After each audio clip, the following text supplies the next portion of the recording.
we live in the real world. And the real world is we live in a political marketplace that demands that government does something about these problems.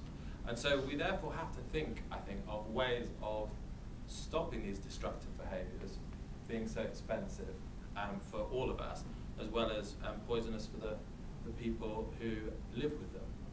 And I think a lot of the discussion, unfortunately, certainly on Conservative Home, whenever these issues come up, is that people think the choice is either we do nothing or we ban it. And that's obviously a false choice. It's where we've got into this libertarian paternalism. And there are a whole range of things between banning and doing nothing that I think nudging, whatever we want to call it, is trying to explore.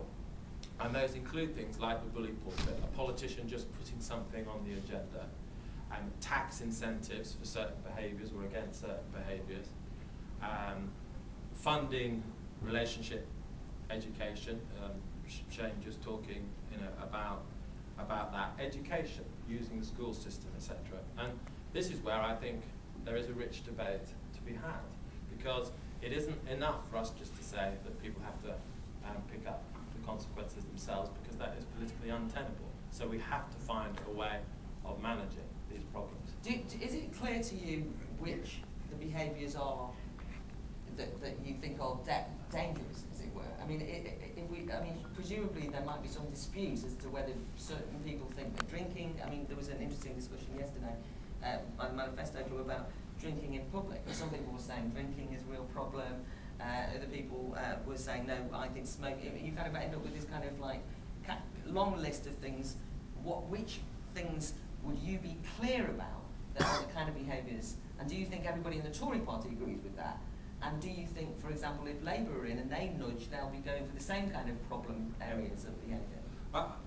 Maybe there's some agreement, at least on one thing, or at least I can propose that there might be, is that if you do look at, say, the family breakdown issue, the literature is now overwhelming that marriage is good for children. And one of the great drivers of inequality now is the decline of the family unit. And actually at the moment in the tax system, or particularly in the tax and benefit system, there was a couple penalty, whereby if you're at the bottom of the pile, the state actually discourages you from living together. Now that's actually a perverse incentive, so I'm sure as a panel could at least agree that we would get rid of that perverse incentive. I think then we would probably have more of a debate, because I would probably go further and say there should be an encouragement within the system for marriage and the traditional family. But at the very least, and that's all that David Cameron has proposed, is to take the savings from welfare reform and plough them into elimination of the couple penalty.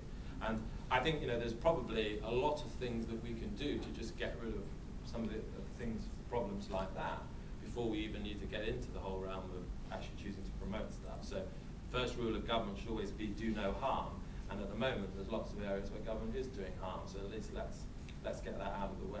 Okay, I mean, Brian, you were slightly nodding during that. So is there elements of this that you actually have some sympathy with? Well, I can nod in agreement that there's a great deal of literature available that shows that the family unit produces in general better outcomes. I'm rather sceptical of what the nudge actually means, because I don't think it's been pinned down in British terms to any particular policies yet. Whether it means in some way that chocolate oranges won't be available at supermarket checkouts, which seemed to be of interest to David Cameron in the past, I don't know, or whether it will mean that urinals will have this fly transferred into them, so that people, and it's obviously very sexist because it only affects men, people will pee in the correct way. And I'm not being flippant, this is actually what's in the book, and it shows how nudging works, where at Schiphol Airport economists were able to show that by putting this fly on a urinal, the amount of spillage was 70% or 80% less. And this gave the idea that nudging by some sort of public policy where we shape the environment will make people have better outcomes. Well, the point for me is very simple. Schiphol Airport is probably a private airport. It's a private act and a private action by the owners of that airport. To me, you know, what they do with their toilets is up to them. And what we certainly have is a crisis of relationships, and relationships unsucceeding in our society. And we don't have people having role models. And I think we need to go through a period whereby we look at different programs and see how successful they are at correcting problems. President Bush has had a $300 million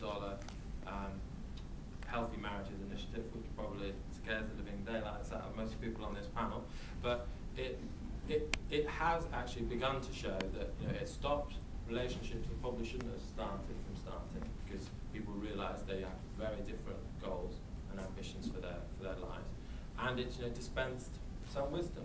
And yeah, I would object to a class that you know, insisted on circle time or not shouting at your children. But equally, I think there are many other models of delivery that will work, and I think it's better to have a diversity of programs, perhaps voucherized, where people can access this sort of support. I do support, however, the type of intervention that Tim talks about when trying to change welfare systems that are clearly broken and are working against themselves and expanding the number of people who actually are at the bottom of society. Clearly the state has an interest in doing that. We all, as taxpayers, have an interest in doing that. Where I stop, though, is the belief that any of that should then spill over into relationships and our lifestyles. Because I do and did take my kids to McDonald's. I would sometimes ask for extra ketchup or salt. I would go to the pub and drink, and occasionally have the odd cigar. And I really just don't think that that area is somewhere where I should be told how to behave. And all the evidence is that the politicians try and make laws to change that lifestyle on the basis of a small minority who get it wrong, and then put the rest of us through higher taxes and more regulation because of that small minority. I think that's where even nudging would be a mistake. Okay, thanks, Tim. I'll try and be as brief as possible. I don't think I quite accept there's such a fundamental difference, particularly as Brian and Shane are making, between the family and work and welfare. Because a single parent household over the course of 16 years per child will cost the taxpayer about an extra £180,000. Now that's a lot of money. And going back to the point earlier, I'm not saying that the state should ever force people into a certain relationship. Of course not.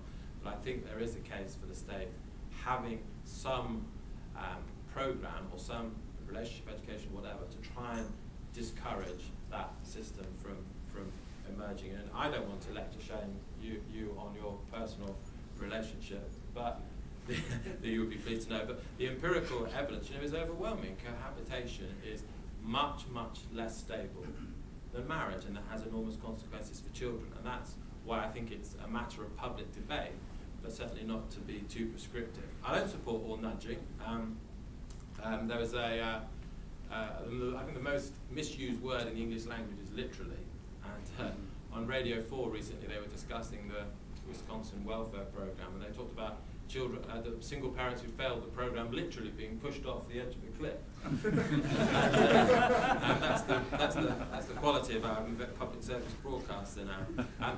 But I'm not. Well, I'm a conservative. I'm not a libertarian, and I'm not anti-government. Full stop. And that's where I think that in the last round of questions, the gentleman there talked about council houses, and the guy there is talking about how a lot of these problems were caused by government. I agree with that. I accept that completely. But I am not against the idea that government can solve some of these problems. I think privatisation, Margaret Thatcher rebuilt struggling nationalised companies before rightly selling them off. The government did the rebuilding of those companies. Welfare reform has been a government-led exercise that in large parts of the world is working. Zero tolerance policing in New York, that was done by government. The surge, Iraq was got wrong by government, and then the surge has begun to put it right. I am not an anti-government conservative, and that's part of the issue. I haven't given up. Government has caused some of these problems, but I don't disown the possibility that it can start to put some of these things right.